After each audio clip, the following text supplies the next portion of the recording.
నజరేయుడైన యేసుక్రీస్తు ప్రభువు ద్వారా మాత్రమే కలిగింది. దేవునికి మహిమ కలుగును గాక.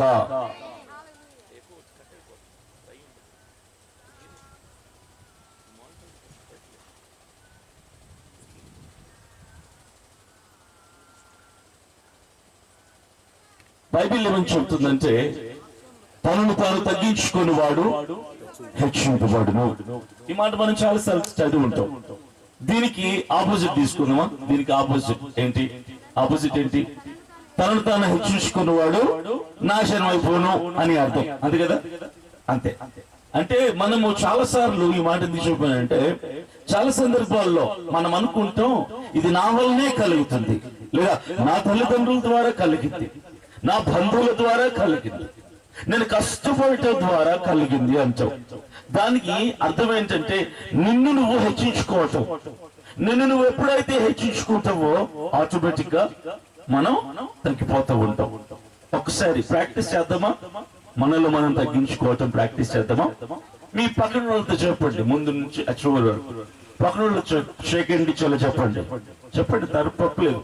నువ్వు కాదు, అట్లా నువ్వు కాదు, నీ బలం కాదు, నీ టాలెంట్ కాదు, అంతా దేవుని కృప. అంతా దేవుని కృప. పాడదామా? మాటల్ని పాటలాగా పాడదామా? నే కాదు,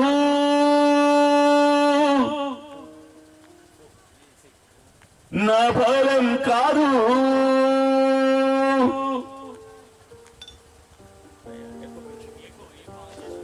నా టాలెంట్ కాదు, అంతా కృప.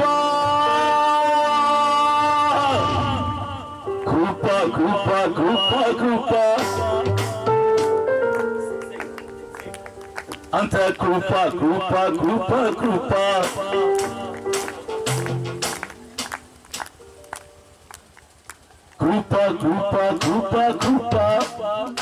అంత కృప.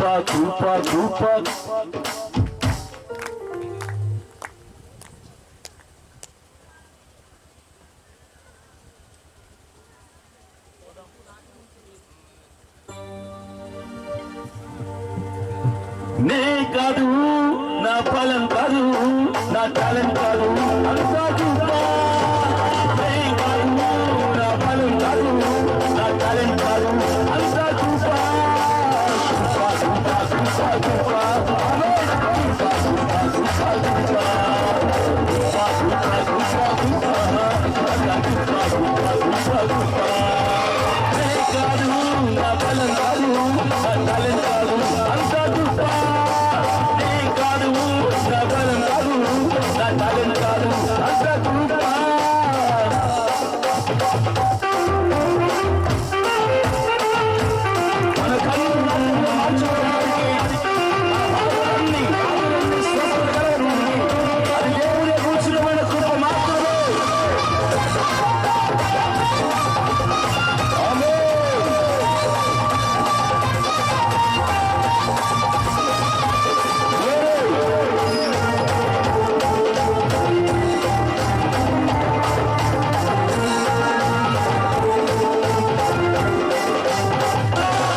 ఆనందంగా మారినది.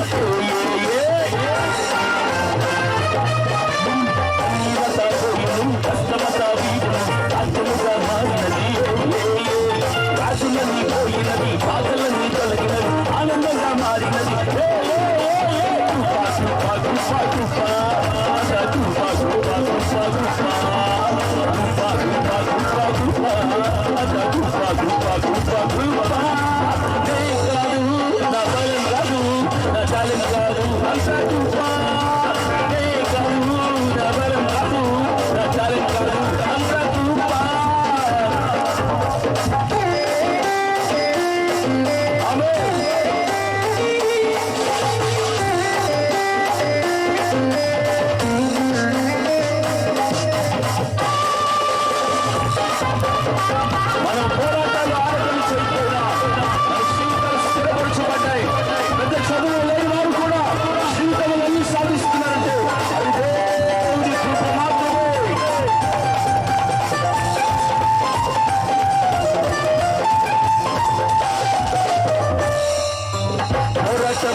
పెద్ద చదువు చదవలా జీవితము స్థిరపడెను ఆపదేమి కలుగకుండా ప్రయాణాలు సాగెను క్షేమము నీతో ఉన్నది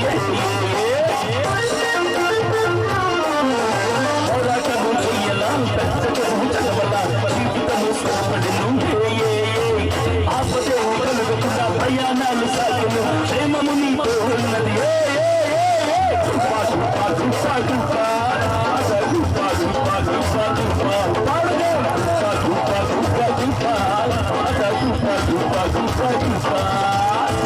కాదు నా బలం కాదు నా టాలెంట్ కాదు అంతా కృప కాదు నా బలం కాదు నా టాలెంట్ కాదు అంతా కృప సభలో సంతోషంగా హుషారుగా ప్రభుత్వం మన పాపము శాపము కొట్టివేయడానికి అది దేవుని యొక్క మహాకృపై ఉంది.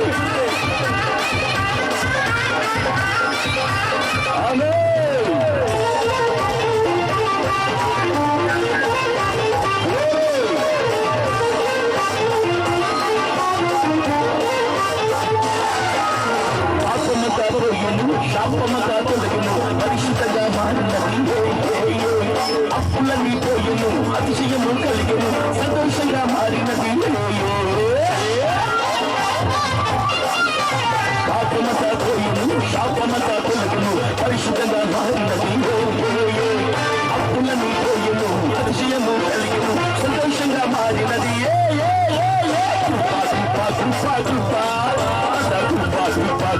ఆమె రామే రామే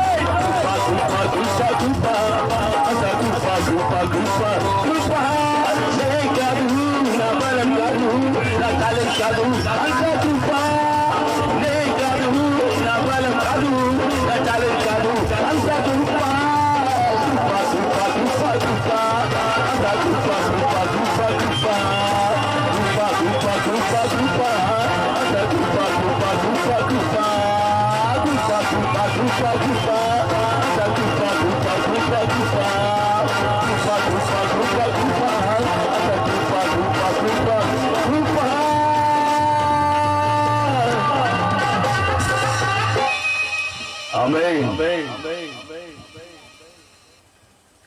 మనుషులందరికీ కూడా కొన్ని ఇష్టాలు కొన్ని అయిష్టాలు ఉంటాయి. ఇష్టాలు అయిష్టాలు ఉంటాయి.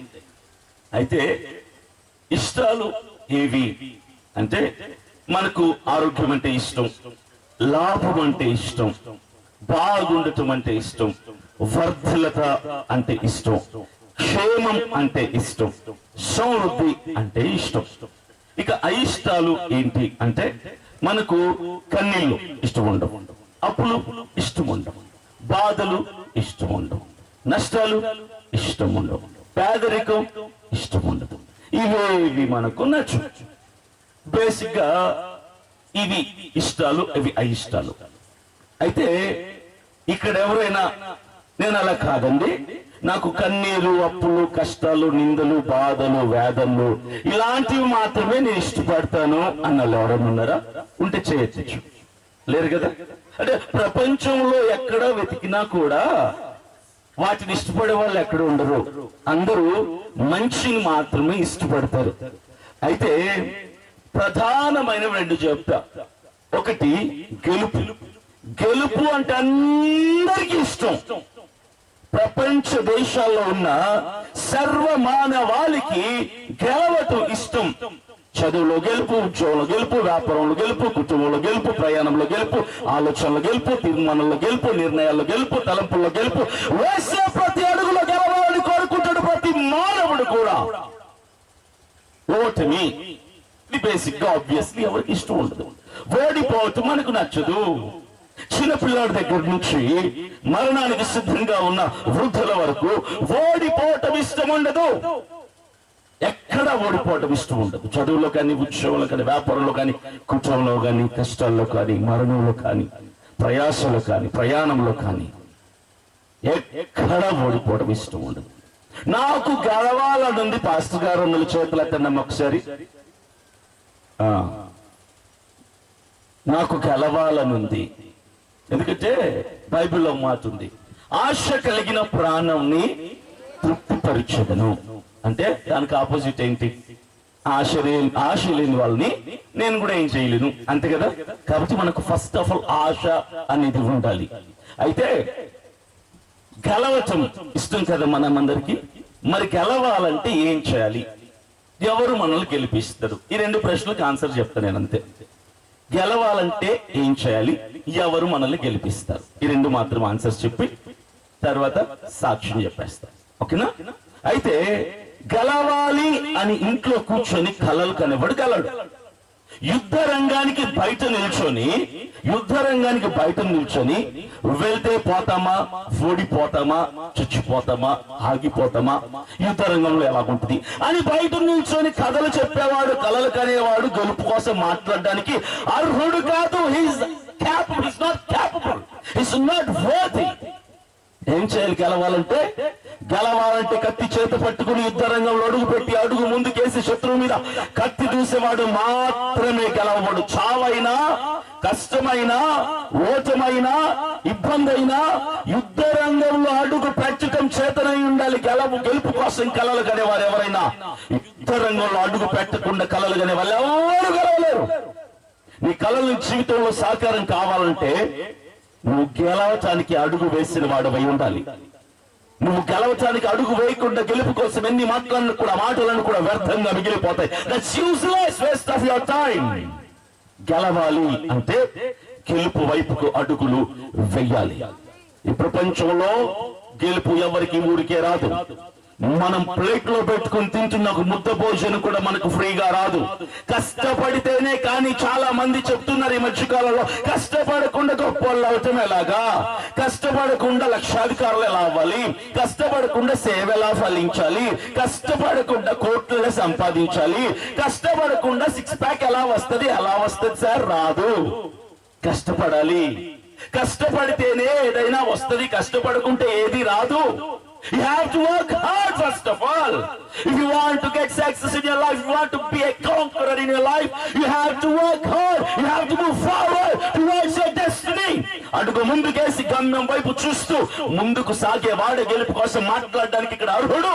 గెలవటానికి పరబడతాడు.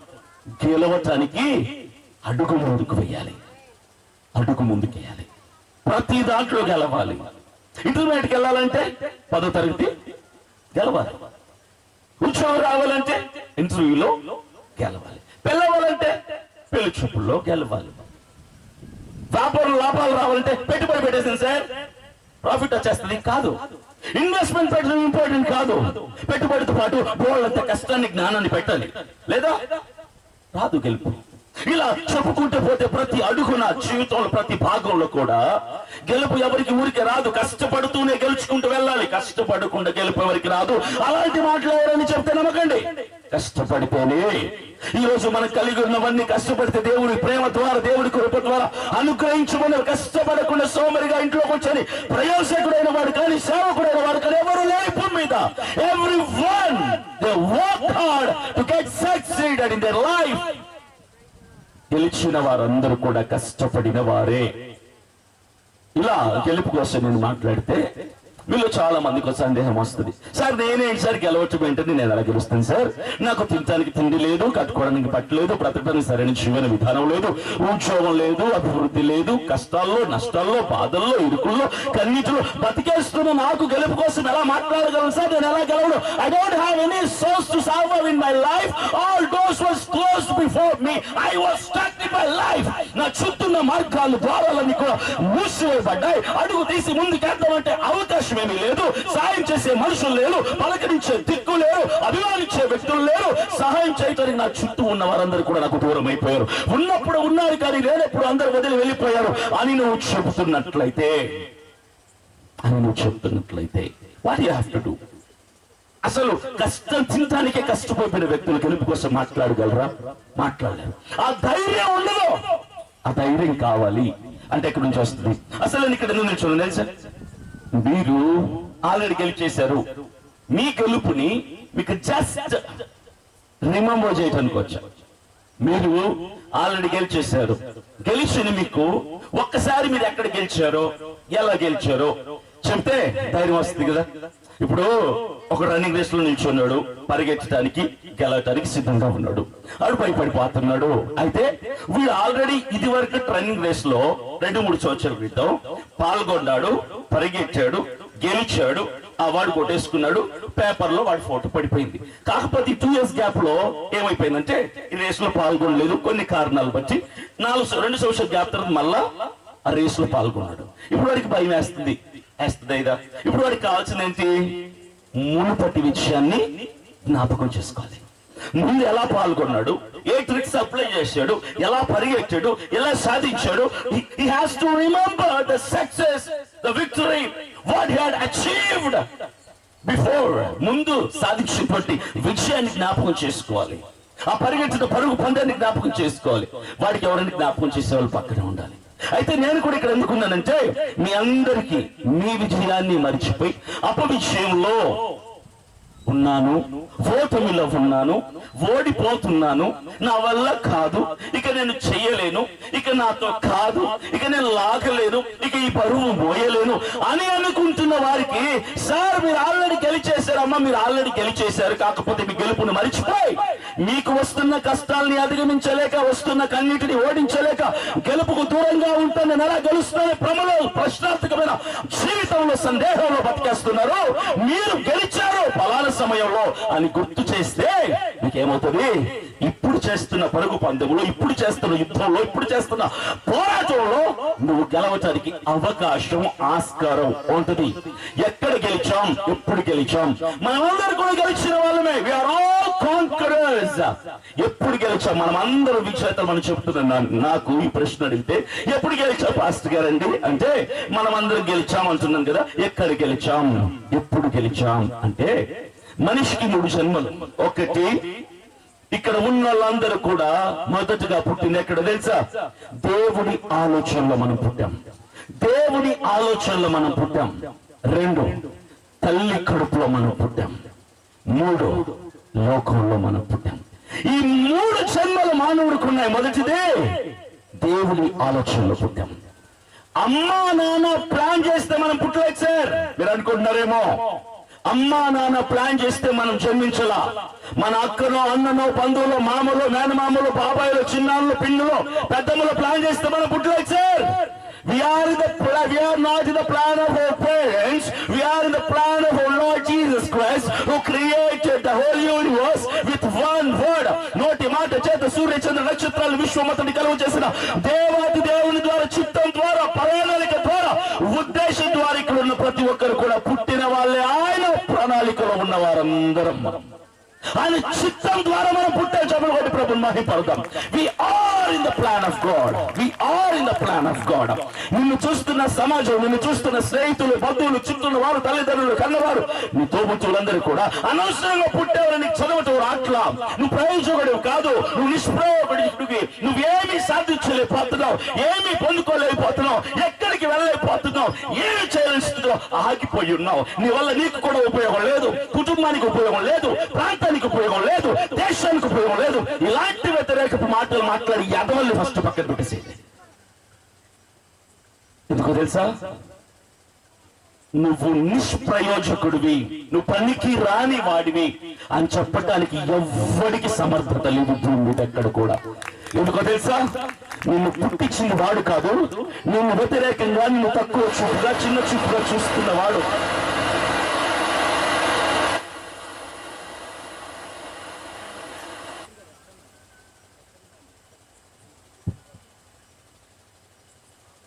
నీ చుట్టూ ఉన్న వాళ్ళకి తెలీదు నువ్వేంటో.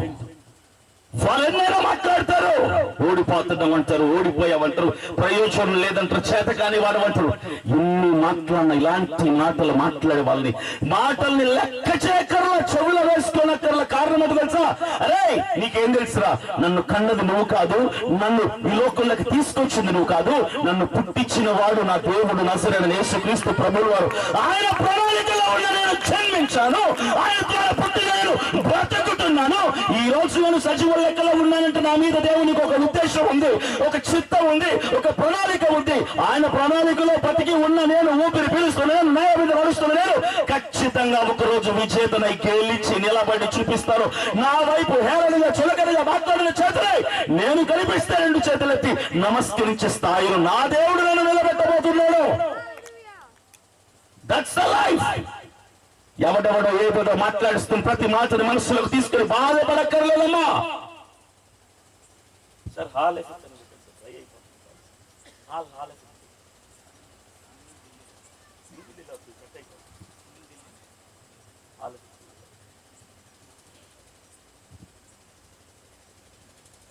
ఇలా ఎవరెవరో ఎన్ని మాట్లాడినా సరే నువ్వు చెప్పాల్సిన మాట ఏంటో తెలుసా? నేను గెలిచాను కాబట్టే పుట్టా. ఇంతకు ఎక్కడ గెలిచారు చెప్పలేదు కదా, ఆ మాట చెప్తా. బైబిల్, పరిశుద్ధ బైబిల్ గ్రంథంలో నుంచి లేఖనులు సెలవిస్తుంది. 1 John chapter 5 verse 4. మొదటి యోహాను 5వ అధ్యాయము 4వ వాక్యం. 1 John chapter 5 verse 4. దేవుని మూలముగా పుట్టిన వారందరూ లోకముని జయించెదరు. Those who are born of the Lord in this world will get succeed in their life, will become a conqueror in their life. దేవుని మూలముగా పుట్టిన వారు, who are born of the Creator, who are born of Lord Jesus Christ, who are born of our Lord, మనల్ని పుట్టించిన దేవుడు, దేవుని ద్వారా పుట్టిన మనమందరం, not few people, not 2 or more people, దేవుని మూలముగా పుట్టిన అందరూ. ఎంతమంది? అందరూ. Everyone in this world, all the mankind who are born of the Lord will get success, will see the victory, will become a conquerors, more than conquerors in their life. ఈ లోకంలో దేవుని మూలంగా పుట్టిన వాళ్ళ మనం అందరం కూడా ఎవరి మూలంగా పుట్టాం? మీ పక్కన వాళ్ళకి షేకండి చెప్పండి. అంటే అప్పుడప్పుడు ఇలాంటి చెప్తే ధైర్యం వస్తుందని. ఏంటి? ఎవరి ద్వారా పుట్టాం? దేవుని ద్వారా పుట్టాం. ఇప్పుడు నుంచి మిమ్మల్ని ఎవరైనా అనవసరంగా పుట్టారు, ఒకరితో ఆపుకుంటే బాగుండేది అంటుంటారు చాలా మంది తల్లిదండ్రులు. వాళ్ళు ఎవరు ఆపడానికి? ఇచ్చేవారు ఆయన. పెళ్ళైంది, పిల్లలకి ఎప్పుడు ప్లాన్ చేస్తున్నావు? నీ తల్లకాయ ప్లాన్ చేస్తావా? అమ్మా నాన్నలు ప్లాన్ చేస్తే బిడ్డలు పుట్టే వాళ్ళైతే, పెళ్ళైంది సార్, 10 సంవత్సరాలు అయింది సార్, సంతానం లేదు సార్, ప్రార్థన చేయండి సార్ అని చెప్పకూడదు. ప్లాన్ చేశారు కదా, మరి ఎందుకు పుట్ల? బిడ్డలు మీ ఆలోచనలో పుట్టరు, మీరు ఆశపడతారంతే. ఇచ్చేవాడు ఆయన, ఇచ్చేవాడు ఆయన. ఆయన చిత్తం అది, ఆయన ప్రణాళిక అది, ఆయన ఉద్దేశం అది, ఆయన తలంపు అది, ఆయన ఇష్టమైన ఆకాంక్ష, ఆయన కోరిక అది. నువ్వు కంటున్న బిడ్డల్ని నిన్ను సాధనగా వాడుకున్నాడంతే. మనం పుట్టడానికి మనకు అమ్మ, మనకు ఒక నాన్న కావాలి కాబట్టి వారిని ఏర్పాటు చేసుకుని వారి ద్వారా సాధనంగా వాడుకున్న దేవుడు వారి ద్వారా మనల్ని లోకంలో ప్రవేశపెట్టి వెల్కమ్ చెప్పాడంతే. దేవుడి ప్రణాళికలో పుట్టిన వాళ్ళు మనం అందరూ కూడా, దేవుని చిత్తంలో ఉన్న వాళ్ళందరూ కూడా, తల్లి గర్భంలో కడుపులో దేవుడు మనల్ని పెట్టిన తర్వాత ఈ లోకంలో రావటానికి ప్రయాసపడింది అభినయ్ దర్శన్ అని నేను ఒక్కనే కాదు. నా తల్లి కడుపులో నేను ఒక్కరిని కాదు, నాతో పాటుగా కొన్ని వేల కోట్ల కణాలు, సెల్స్ అంటే తెలుసా? కణాలు అంటే తెలుసా? రక్త కణాలు, ఎర్ర రక్త కణాలు, తెల్ల రక్త కణాలు అంటారు కదా, white blood cells, red blood cells అంటారు కదా. ఒక్కొక్క కణం ఒక్కొక్క ప్రాణం. ఏంటి? ఒక్కొక్క కణం ఒక్కొక్క ప్రాణం. తల్లి కడుపులో కొన్ని కోట్ల కణాలు ఉంటాయి నాతో పాటుగా, అందులో నేను ఒక కణం. అయితే ఇంత కొన్ని కోట్ల మధ్యలో బయటకు వచ్చేది ఎంతమంది? ఒకరే, లేదా 2, లేదా 3, లేదా 4, లేదా 9 మంది వచ్చారు వాళ్ళు అంతే. బయటకు వచ్చింది ఒకరే. ఎంతమంది ఉన్నారు బయటికి రావడానికి ఆశ కలిగి? కోట్ల మంది ఉన్నారు తల్లి గర్భంలో. నీతో పాటు నీతో పాటు నీతో పాటు నాతో పాటుగా మన తల్లి కడుపులో కొన్ని కోట్ల మంది ఇష్టపడుతున్నారు లోకంలో రావడానికి. But there is only one chance for one person to come out to this world. ఒక్క వ్యక్తి మాత్రమే బయటికి లోకంలోకి రావడానికి అవకాశం ఉంది. అయితే ఈ కోట్ల మంది ఏం చేస్తారు చెప్పండి చూద్దాం. పరుగు పందెంలో పాల్గొన్న 15 మందిలో గెలిచేది ఎంతమంది? ఒక్కడు. అరే నువ్వు గెలిచేసే మేము వెళ్ళిపోతాం ఇంటికి అని వెళ్ళిపోతారా? ఏం చేస్తారు? ఎవరికి వాడికి ఆశ గెలవాలి అని, పరిగెట్టాలని, పోరాడాలని, సాధించాలని, విజేత కావాలని. 15 మందికి ఆశ, నేనే ఎందుకు కాకూడదు ఒక్కడిని, నేనే ఎందుకు కాకూడదు ఒక్కడిని, నేనే ఎందుకు కాకూడదు విజేతని అని ప్రతి ఒక్కరికి కూడా ఆశ, ఆకాంక్ష, కోరిక. దీని పట్ల గెలవాలి, విజేత కావాలి, విజయాన్ని చూడాలి అని. అయితే తల్లి గర్భంలో ఉన్న కోటాను కోట్ల మంది పరుగు పందానికి సిద్ధపడిపోయారు. ఇక్కడ ఎందుకు తెలుసా? వచ్చేది ఒకరే బయటికైనా కూడా అందరికీ ఆశ. ఆ ఒక్కరిని నేను ఎందుకు కాకూడదు అని నేను కూడా ఆశపడ్డాను నా తల్లి గర్భంలో. నువ్వు కూడా ఆశపడ్డావు నీ తల్లి గర్భంలో. అయితే అరే మాట్లాడుకుంటే ఉపయోగం ఉండదు, పరిగెట్టడం మొదలు పెడదాం, పోరాడదాం, యుద్ధం చేద్దాం. గెలిచిన వాడు తల్లి గర్భంలో ప్రవేశిస్తాడు, నవమాసాలు పోసుకొని ఈ లోకంలో క్షేమంగా బయటకు వస్తాడు. ఆ మాట్లాడుకున్న తర్వాత రేస్ స్టార్ట్ అయిపోయింది, పరుగు పందెం స్టార్ట్ అయిపోయిన తర్వాత కోటాను కోట్ల మంది పరిగెట్టడం మొదలు పెడితే అందులో నువ్వు ఉన్నావు, అందులో నేను ఉన్నా.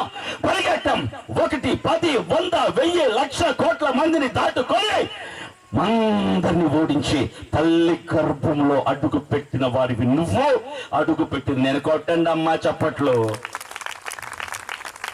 You are a conqueror. You saw the success in your mother's womb.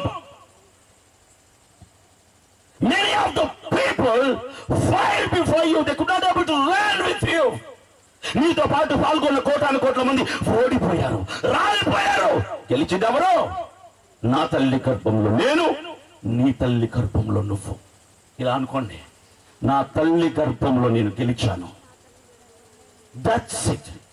నా తల్లి గర్భంలో నేను గెలిచాను. అరే కోట్ల మందిని గెలిచిన మనకు ఈ లోకంలో చేస్తున్న జీవితం అనే పోరాటంలో, పరుగు పందెంలో గెలవటం ఒక లెక్క కాదు కదా. మనం గెలిచాం అంటాం కంటే మనల్ని ఒకరు గెలిపించారు అంటే బాగుంటది కదా. తల్లి గర్భంలో కోట్ల మందిలో ఒకరు మనకు తోడుగా ఉండి ప్రోత్సహించి నడిపించి తల్లి గర్భంలో అమర్చి 9 మాసాలు 9 నెలలు ఆరోగ్యాన్ని, క్షేమముని, ప్రేమని, వాత్సల్యతని, కనికరాన్ని, కృపని సమృద్ధిగా ఉంచి ఎలాంటి కీడు కలగకుండా ఆ బిడ్డ చుట్టూ, గెలిచిన ఆ బిడ్డ చుట్టూ అగ్ని కంచెని ఉంచి క్షేమకరంగా ఈ లోకంలోకి దేవుడు ప్రవేశపెట్టాడు. చెప్పండి బట్టి ప్రభునామని. That is the grace of God. అది దేవుడి యొక్క ఉచిత మహాకృప, దేవుడిచ్చిన ఉచిత మహాకృప. తల్లి గర్భంలో అరే నువ్వు పుట్టుకలోనే విజేతవి, నువ్వు పుట్టడంతోనే గెలిచిన వాడివి. నీకు యుద్ధం కొత్త కాదు, పరిగెత్తడం కొత్త కాదు, పోరాడడం కొత్త కాదు, సాధించడం కొత్త కాదు, ఓడించడం కొత్త కాదు, దేవుని కృపను పొందుకోవడం కొత్త కాదు. నువ్వు ఆల్రెడీ గెలిచేసిన వాడివి, నువ్వు ఆల్రెడీ గెలిచినటువంటి వ్యక్తి. అందుకే లేఖనం చెప్తుంది, నా ద్వారా పుట్టిన వారందరూ లోకముని జయించెదరు. దేవుని ద్వారా పుట్ట మనమందరం సర్వమానవాళి, ఈ లోకంలో ఉన్న సర్వమానవాళి దేవుని ద్వారా పుట్టిన వారే, దేవుని మూలంగా పుట్టిన వారే, దేవుని ద్వారా పుట్టాం మనమందరం కూడా. నెగిటివ్ వర్డ్స్ ఎన్నెన్నో వినపడుతుంటాయి, వాటిని లెక్క చేయకూడదు, కేర్ చేయకూడదు. ఎందుకు తెలుసా? ఈ లోకంలో ఒక్క రోజుకి ఎంతమంది చచ్చిపోతున్నారు తెలుసా? 1,50,633 మంది చచ్చిపోతున్నారు ఒక్క రోజుకి. సార్ 1,50,633 మంది ఒక్క రోజుకి. ఈ రోజు ఆ లిస్ట్ లో నీ పేరు లేదే, ఆ చచ్చిపోయిన 1,50,000 మందిలో నా పేరు లేదే. నేను గొప్పని సార్, నాకు ఆరోగ్యం ఉంది సార్, నాకు పైసలు వచ్చి ఉన్నాయి సార్, నాకు రేపు బ్యాంక్ లో పని ఉంది సార్, నేను రేపు ఆఫీస్కి వెళ్ళాలి సార్, అందుకే నేను చచ్చిపోలేదు సార్ అంటారేమో. కాదమ్మా, ఇదే రోజు 1,50,633 మందిలో కోటీశ్వరులు చచ్చిపోయారు, తారలు చచ్చిపోయారు, స్పోర్ట్స్ స్టార్ చచ్చిపోతున్నారు, శాస్త్రవేత్తలు చచ్చిపోతున్నారు, రాజకీయవేత్తలు చచ్చిపోతున్నారు, సామాన్యులు చచ్చిపోతున్నారు, యవనస్తులు చచ్చిపోతున్నారు, చిన్న బిడ్డలు చచ్చిపోతున్నారు. కారణాలు 100 కావచ్చు, అనారోగ్యం కావచ్చు, యాక్సిడెంట్స్ కావచ్చు, ఇతరేతర ఏ కారణాలైనా కూడా కావచ్చు. చచ్చిన వారి సంఖ్యలో మన పేరు లేకపోవడానికి గల కారణం ఏంటో తెలుసా? దేవుడిచ్చిన మహాకృప, దేవుడిచ్చిన మహాకృప. రెండవది ఏంటో తెలుసా? దేవుడికి నీతో పని ఉంది. ఈ రోజు దేవుడికి ఈ రోజు నీతో పని ఉంది. నీతో ప్రపంచంలో ఎవరికి పని లేకుండా ఉండొచ్చు. ఈ రోజు నీ భర్త నీతో పని లేకపోవచ్చు, నీ బిడ్డలు నీతో పని లేకపోవచ్చు, నీ ప్రాంతంలో ఉన్న వారికి నీతో పని లేకపోవచ్చు. ఎందుకంటే నువ్వు పనికిరానాడు కావచ్చు. కానీ దేవుడు అంటున్నాడు, నాకు నీతో పని ఉంది, నాకు నీతో అవసరం ఉంది. అందుకే చచ్చిన వారి సంఖ్యలో నీ పేరు పెట్టకుండా నిన్ను సజీవ లెక్కలో ఉంచి ఈ రోజు నీకు ప్రాణాన్ని పోసా, ఊపిరిని పోసాను. అది చాలదా నేను నీకు తోడున్నాను తెలియటానికి? అది చాలదా నేను నీ వెంటున్నాను తెలియటానికి? అది చాలదా నేను నిన్ను గెలిపించబోతున్నాను నన్ను రుజువు? నువ్వు గెలవబోతున్నావంటానికి రుజువు ఏంటో తెలుసా? ఈ రోజు నువ్వు ప్రాణాన్ని పోసుకొని ఆయువుని కలిగి ఉండటమే. ఈరోజు మనం బ్రతికి ఉన్నామంటే దేవుడిచ్చిన మహాకృపను బట్టి, ఆయన చిత్తంలో ఇంకా మనం ఉన్నాం. Still today we are in the plan of God. ఈ రోజు కూడా మనం ఆయన చిత్తంలో ఉన్నాం కనుకనే అప్పుడు అదేం చేస్తాడంటే, అరే నువ్వేమి సాధించలేవు, ఏమి చేయలేవు, ఈ బ్రతుకెందుకురా, పోయి చచ్చిపోయి ఎక్కడికైనా పోయి అని సాతానుడు చెప్తాడు. ఏమని చెప్తాడు? ఏం బతుకుతున్నావురా, నీ బతుకెందుకురా, ఈ బతుకు ఎవరికి ఉపయోగం లేని బతుకు, అందరితో తిట్టించుకుంటున్నావు, అవమానాలు అవుతున్నావు, ఏం సాధిద్దామా, బతుకుతున్నావు, ఉద్యోగమా ఊడిపోయింది, తినటానిక డబ్బులు లేదు, కట్టుకోవడానికి బట్టలు లేవు, బ్రతకటానికి అవకాశం లేదు, బతుకు ఎందుకు బతుకుతున్నావు చెప్పు? మాట పోయిన తర్వాత బ్రతకటం ఎందుకు? మాట పోయిన తర్వాత బ్రతకాల్సిన అవసరం లేదు, పరువు పోయాక బ్రతకాల్సిన అవసరం లేదు, విలువ పోయాక బ్రతకాల్సిన అవసరం లేదు, అసలు నీకు బ్రతకాల్సిన అర్హత లేదు అంటే అవునా, నువ్వు బ్రతకూడదా, నువ్వు బ్రతకూడదు, నీకు అర్హత లేదు అంటాడు వాడు. నువ్వు అంటే వాడు పోలేదు కథలు చెప్తూనే ఉంటాడు. అడంటాడు, ఎక్కడో ఒకటి మంచి రూట్ చూసుకుని పోరా నా బాబు, నువ్వు ఎందుకురా బతుకుతావు భూమి మీద, ఎందుకమ్మా బతుకుతావు అంటే వీళ్ళు ఏం చేస్తారంటే, ఓహో రైలు పట్టాలు కనిపెట్టింది రైలు వెళ్ళటానికి కాదు, నా తల పెట్టుకోవడానికి అనుకుని రైలు పట్టాలు మీరు తల పెట్టేస్తారు వెళ్ళిపోయి. ఫ్యాన్లు కనిపెట్టింది, ఇలాంటి ఉక్కబోసినప్పుడు ఫ్యాన్లు పెట్టుకోండి, సీలింగ్ ఫ్యాన్లు టేబుల్ ఫ్యాన్లు కనిపెడితే ఇది నాలాంటి వాడు కష్టం వచ్చినప్పుడు ఊరేసుకుని చచ్చిపోవడానికి ఏమో అని ఫ్యాన్లను వాడేసుకుంటున్నారు. ఇలా అన్ని నా కోసమే అని రకరకాలుగా ఆత్మహత్యలు చేసుకుని చచ్చిపోతాను. రకరకాలుగా సాతానుడు ఎప్పుడు కూడా నిన్ను దేనికి ప్రేరేపిస్తాడు, దేనికి ప్రోత్సహిస్తాడు, దేనికి సహకరిస్తాడు తెలుసా?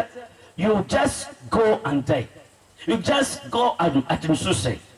You are not capable, you are unworthy to survive in this world. You are not having any value in this world. You just go, you just leave this world. నువ్వు చచ్చిపో, నువ్వు పోరా బాబు, నువ్వు చచ్చిపోరా, నాకు చెప్పలే కదా సార్, మా ఇంటికి ఎప్పుడు రాలేదండాడు అంటున్నారు. మీరు ఆడు ఎక్కడ వస్తాడు తెలుసా? ఇక్కడ వస్తాడు. ఏమని వస్తాడు?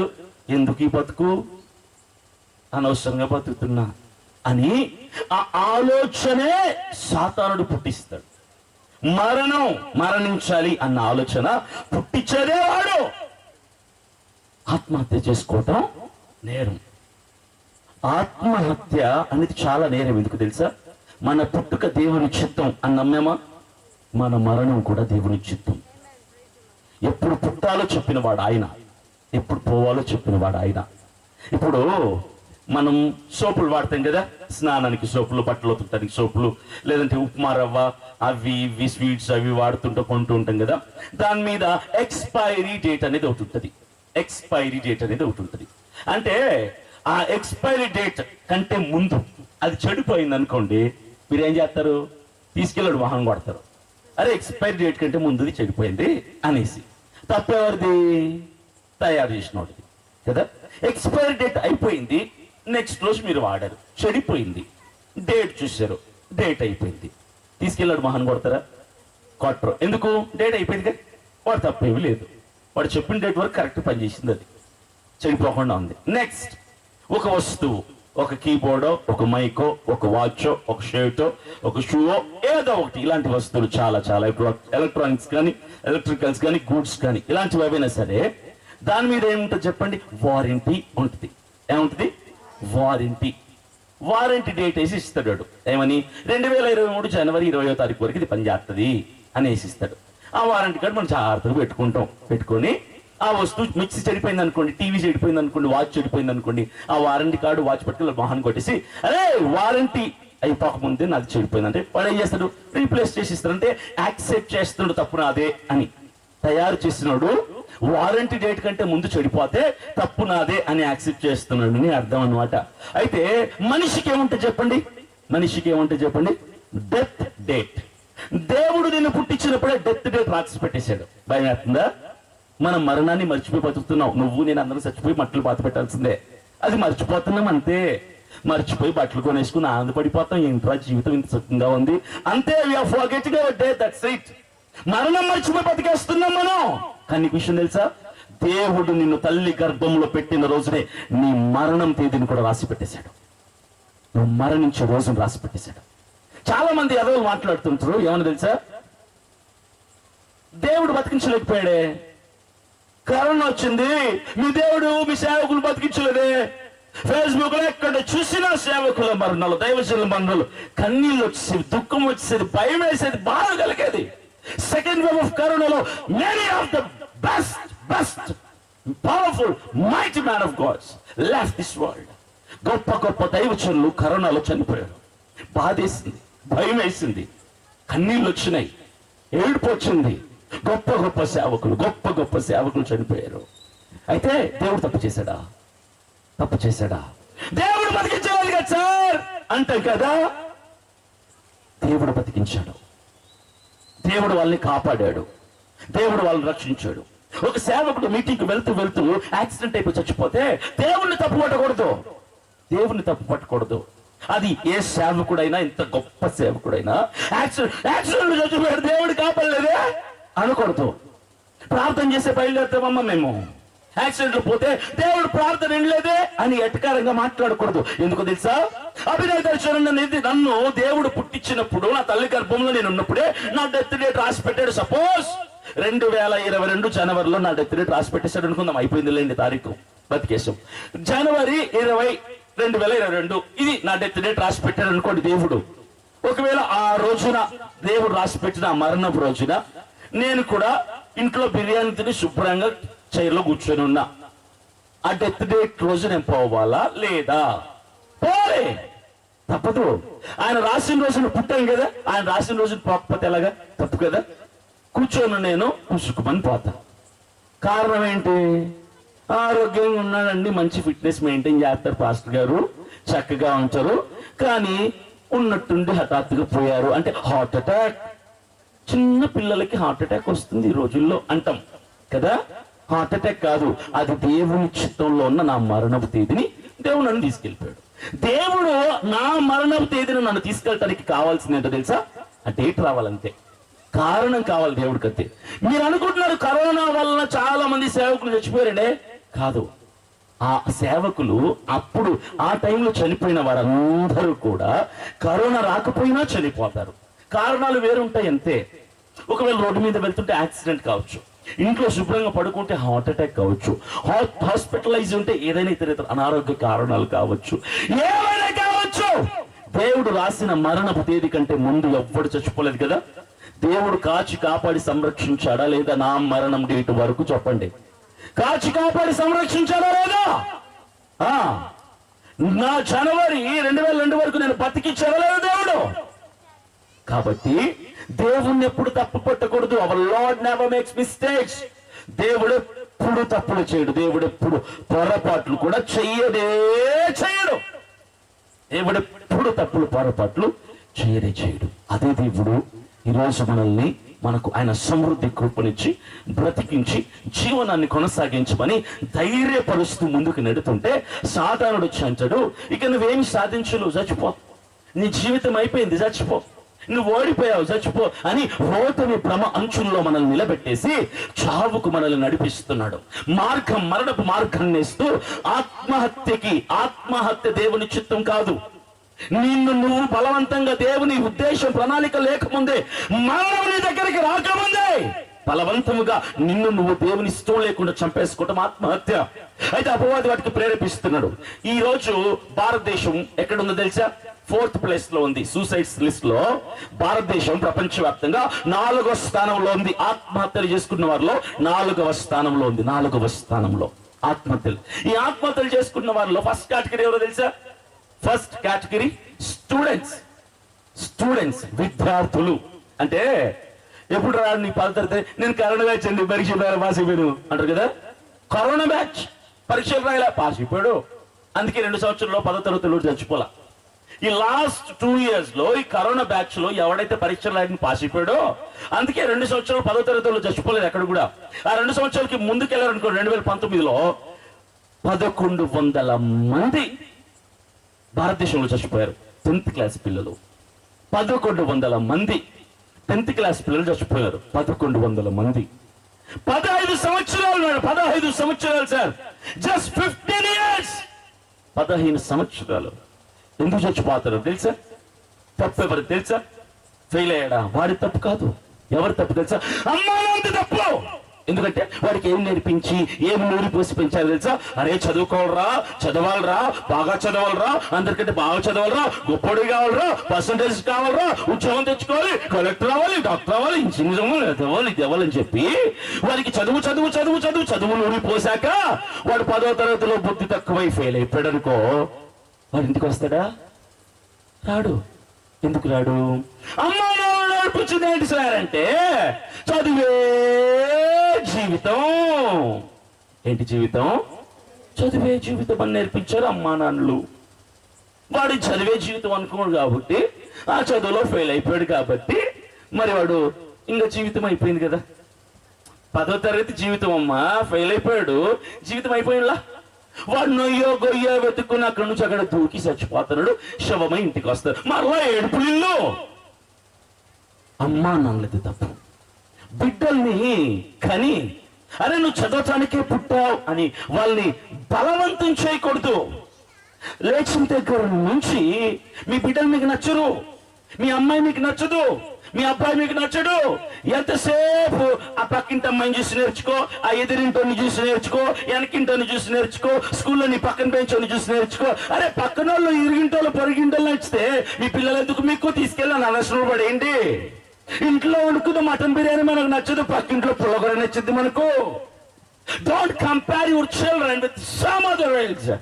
మీ బిడ్డలు దయచేసి 2 చేతులు ఎత్తి నమస్కరించి చెప్తున్నానమ్మా, ప్రతి తల్లి ప్రతి తండ్రి మీ బిడ్డల్ని దయచేసి ఎవరితో కంపేర్ చేయకండి, పోల్చకండి. ఆమె చూసి నేర్చుకో, అమ్మాయి చూసి పోల్చకండి. ఎందుకంటున్నాను పోల్చకండి అంటే, నీ బిడ్డ నీకు హీరో అవ్వాలి, నీ కూతురు నీకు హీరో అవ్వాలి. ఎందుకు తెలుసా? దేవుడు నీకు శ్రేష్టమైంది ఇస్తాడని నమ్ముతావు కదా. అరే నీకు తిండి శ్రేష్టమైంది, బట్టలు శ్రేష్టమైంది, బండి శ్రేష్టమైంది, ఇల్లు శ్రేష్టమైంది, జీవితం శ్రేష్టమైంది ఇచ్చిన దేవుడు నువ్వు కన్న బిడ్డను శ్రేష్టమైంది ఇవ్వలేదా? నీ కుమార్తె శ్రేష్టమైంది కాదా? నీ కుమారుడు శ్రేష్టమైన వాడు కాదా? నీ కుమారుడు నీకు గొప్పవాడంతే. నీ కుమారుడు తర్వాత ఎవడి కుమారుడైనా, నీ కుమార్తె తర్వాత ఎవరి కుమార్తె అయినా, వాడికి చదువు వచ్చినా రాకపోయినా, జ్ఞానం ఉన్నా లేకపోయినా, తెలివిపరుడని తెలివికారుడు కాకపోయినా, వాడు ఎలాంటి వాడైనా సరే నీ బిడ్డను నువ్వు నమ్మాలి. నీ బిడ్డను నువ్వు నమ్మకపోతే నీ పక్కింటోడు ఎలా నమ్ముతాడు? ఊరు ఎలా నమ్ముద్ది? టీచర్స్ ఎలా నమ్ముతారు? దేశం ఎలా నమ్మిద్ది? ఇలాంటి దొంగలు, హంతకులు, మోసగాళ్ళు, వ్యభిచారులు, తిరుగుబోతులు నక్సలైట్లు అవుతున్నారు. బిడ్డల్ని నమ్మకపోతే you have to believe your kids. మీ పిల్లల్ని మీరు నమ్మాలి. చదువు జీవితం అని నేర్పించి వాళ్ళు ఒకరిలో వదిలి పడేయకూడదు. చదువులో ఫెయిల్ అయిపోతే జీవితం అయిపోయింది, చచ్చిపోతారు. వారి చావుకు మీరు కారణం అవుతారు. నేను 10వ తరగతి 3 సార్లు ఫెయిల్ అయ్యా, చచ్చిపోలేదే. నేను 10వ తరగతి 3 సార్లు ఫెయిల్ అయ్యా, చచ్చిపోలేదే. సిగ్గు లేకుండా బతికిస్తాం కదా. కాబట్టే కదా ఈరోజు దేవుడి సేవలో విరివిగా నేను విరామముగా లక్షలాది మందికి దీవెనకరమైన జీవితం నాకు ఈరోజు ఎందుకుంది. బతికా. ఎప్పటి వరకు బతికా? దేవుడు నాకు కృపనిచ్చినంత వరకు బతుకుతా. నన్ను ఎవడేమన్నా బ్రతుకుతా, నేను ఓడిపోతున్నా బ్రతుకుతా, నేను పేదోనిగా ఉన్నా బ్రతుకుతా, చదువు రాకపోయినా బ్రతుకుతా. నా కృప నాకు దేవుడిస్తున్నంత వరకు. దేవుని కృప కాదనటానికి నేనెవరిని? పుట్టుకిచ్చిన దేవుడు, ప్రాణమిచ్చిన దేవుడు, కృపనిస్తున్నాడు దేవుడు బతకటానికి. కృప లేక చాలా మంది చస్తుంటే కృపను పొందుకున్న బతకటానికి నీకేంటి సార్ ప్రాబ్లం? నీ బిడ్డలను దయచేసి ఎవరితో కంపేర్ చేయకండమ్మా. నేను 10వ తరగతి ఫెయిల్ అయితే మా అమ్మ బాధపల్లా, హ్యాపీగా బిర్యానీ చేసి పెట్టినా. మా డాడీ బాధపల్లా. ఎందుకు తెలుసా? వాళ్ళకు దేవుడిచ్చిన మాట వేరు. నీ కుమారుణ్ణి నా సేవకుడిగా నేను మారుస్తా అని చెప్పి దేవుడు వాగ్దానం చేస్తే నా తల్లిదండ్రులకి. వాళ్ళ ఆశ అంతా ఉంటే అరే వీడు చదువు వచ్చిన రాకపోయినా మాకు అనవసరం, దేవుడు సేవకుడు చేస్తాను మాకు అది చాలు. వీడు డబ్బు సంపాదించక్కర్లా, పేరు సంపాదించక్కర్లా, గొప్ప అవ్వాల్సిన అక్కర్లా, దేవుడు సేవకుడిని చేస్తాడన్నాడు, దైవజనుడు చేస్తానన్నాడు, స్వార్థ ప్రకటే సాధనంగా వాడుకుంటాను, అది చాలా మాకు జన్మకని నా తల్లిదండ్రులు ఆశపడ్డారు. అందుకే నేను ఫెయిల్ అయినప్పుడు ఫీల్ అవ్వాలా, నేను అసలే ఫీల్ అవ్వాలా. మనకు పాట పొడిస్తే యాక్షన్ వచ్చేది కాదు. స్కూల్లో ఉన్నప్పుడు చదువు తప్ప సమస్తం వచ్చేవి నాకు. మీ బిడ్డలకి చదువు జీవితం అని పెంచకండి అమ్మా, చదువు జీవితం కాదు. దేవుడు నీ బిడ్డ నీకు ఇచ్చాడంటే అతని పట్ల నీకున్న ప్రణాళిక కాదు, దేవుని ప్రణాళికను నెరవేరుస్తారు. చెప్పలు కూడా ప్రభుత్వం మాకు పొరప. మన బిడ్డల్ని కనత మాత్రాన మన ఉద్దేశం వారి పట్ల నెరవేర్చబడుతూ దేవుని ఉద్దేశమే స్థిరపరచబడుద్ది, దేవుని చిత్తమే నెరవేర్చబడుతుంది. దేవుడు మన బిడ్డల్ని ఏమి చేయాలనుకుంటే అదే చేస్తాడు. ఇక్కడ కూర్చొని ప్రార్థనలు చేయటం, చప్పట్లు కొట్టడం మాత్రమే కాదు. ప్రభువా, నాకు ఇచ్చిన కుమారుడు శ్రేష్టమైన వాడు, నాకు ఇచ్చిన బహుమానం శ్రేష్టమైంది. ఈ బిడ్డ నీ చిత్తంలో ఏమైతుందో నీ చిత్తాన్ని వీరి పట్ల నెరవేర్చు. నా కొడుకు నీ చిత్తంలో ఉన్న రీతిగా పెంచబడాలి, నా కుమార్తె నీ చిత్తాన్ని నిరూపించాలి, స్థిరపరచబడాలి, నీ ఉద్దేశం వీరి పట్ల బయలుపరచబడాలి అని ప్రార్థన చేయాలి. నిజమైన కన్న తల్లిదండ్రులందరూ కూడా never never compare our children with some others. మీ బిడ్డల్ని ఎవరితో పోల్చకండి, వాళ్ళ హృదయాల్ని గాయం చేయకండి. వాళ్ళు అనుకుంటారు, అరే మా అమ్మకి నేను నచ్చట్లా, మా డాడీకి నేను నచ్చట్లా. అమ్మ ఎప్పుడు అన్నయ్యని మెచ్చుకుంటది, అక్కని మెచ్చుకుంటది, తమ్ముడిని మెచ్చుకుంటది, ఆడిని మెచ్చుకుంటది, వీళ్ళని మెచ్చుకుంటది, నేను ఎందుకు పనికిరాని మా అన్న అని వారి హృదయాల్లో విత్తనాన్ని నాటకండి. నువ్వు పనికిరానివాడు అంటే వాడు పనికిరానివాడిగా మిగిలిపోతాడు. నా ఇంట్లో నన్ను ఎప్పుడు పనికిరాన్నాడు అనలా, నిజంగా నేను పనికిరాను కానీ అనలా. మా అమ్మ ఎప్పుడు అనేది ఏమని తెలుసా, నా కొడుకు ఎప్పటికైనా గొప్పవాడు. మా అమ్మ ఎందుకు అనేది నాకు తెలీదు. నాలో గొప్పవాడినయ్యే లక్షణాలు ఒకటి కూడా లేవు, ఎప్పుడూ లేవు. కానీ ఎప్పుడు గొప్పవాడవుతాడు ఎందుకు అంటుందా? ఎవడ పాపం ఇచ్చిదని తెలియమన్నా.